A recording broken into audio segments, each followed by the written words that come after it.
सपने वही देखो जिसे पूरा कर सको। जिसे पूरा करने के लिए आप मेहनत ना कर सको, ऐसे सपने देखने का क्या लाभ। मैक्सिमम लोगों के सपने इसलिए पूरे नहीं होते क्योंकि वे उतनी मेहनत नहीं करते जितना बड़ा उनका सपना होता है।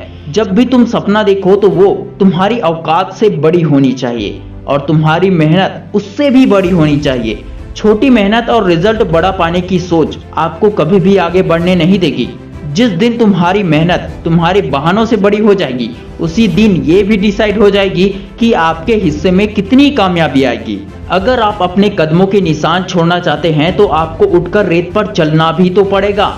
आपने चलना भी शुरू नहीं किया और बैठे बैठे निशान छोड़ने की बात सोचते हो। हम सभी जानते हैं कि बिना मेहनत किए हमें सफलता प्राप्त नहीं होने वाला है। फिर भी हम काम से जी चुराते हैं, काम को टालते रहते हैं, मूड ना होने का बहाना बनाते रहते हैं। समय नहीं है, सुविधाएं नहीं है, इन सब का लॉजिक देते हैं। यानी काम करने के अलावा हम सब कुछ करते हैं, बस काम ही नहीं करते। तुलसीदास ने एक दोहा लिखा है, सकल पदार्थ है जग माही, कर्म ही नर पावत नाही।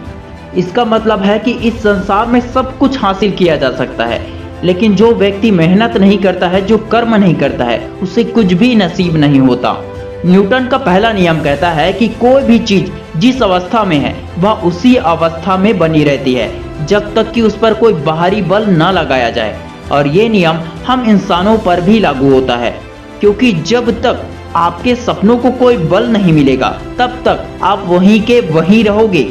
अगर आपके लाइफ में कोई प्रॉब्लम है तो आप खुद से मोटिवेट हो सकते हैं और आगे बढ़ सकते हैं, या फिर कोई और व्यक्ति आपके ऊपर दबाव डालेगा, तब आप इंस्पायर होकर मोटिवेट हो सकते हैं।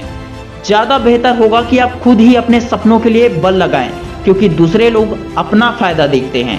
अगर आप हवा में छलांग लगाएंगे तो क्या होगा, आप गुरुत्वाकर्षण के कारण नीचे आ जाएंगे। इसी तरह जब हम कोई जरूरी काम शुरू करते हैं, जैसे पढ़ाई या किसी लक्ष्य के लिए, तब भी गुरुत्वाकर्षण के कारण बाधाएं हमें नीचे खींचने की कोशिश करते हैं। घर में कोई आपको दूसरा काम करने को कहेगा, कोई आपको कुछ सामान लाने के लिए बाहर भेज देगा, कोई आपसे मिलने आ जाएगा, किसी का कॉल आ जाएगा, कोई जरूरी काम आ जाएगा। इस तरह कोई ना कोई बाधा आपको रोकने की कोशिश जरूर करेगा। याद रखें, किसी की तरक्की से जलना, किसी का टांग खींचना, ऊपर जाते हुए को नीचे लाने की कोशिश करना बहुत पुराना रीति रिवाज बन चुका है। वो लाइन तो आपको याद है ही ना कि लोग चाहते हैं कि आप कुछ बेहतर करें, मगर वे कभी नहीं चाहते हैं कि आप उनसे बेहतर करें। अगर आप चाहते हैं कि आपने जो सपना देखा है वो पूरा हो जाए, तो अपनी मेहनत और अपने सपनों के बारे में किसी और को ना बताएं। बस अपना मुंह बंद रखें और शांति से मेहनत करें। शांति से मेहनत करने वालों की सफलता शोर मचाती है। अगर आप मेहनत से पहले ही शोर मचा देंगे तो लोग आपको आगे बढ़ने नहीं देंगे। एक बहुत ही अच्छी बात है कि आप सिर्फ मिनटों का ध्यान रखें, घंटे खुद ब खुद संभल जाएंगे। Wish you all the best दोस्तों। मैं शिवानंद साहू आपके सपनों को सपोर्ट करता हूँ। जय हिंद, जय भारत।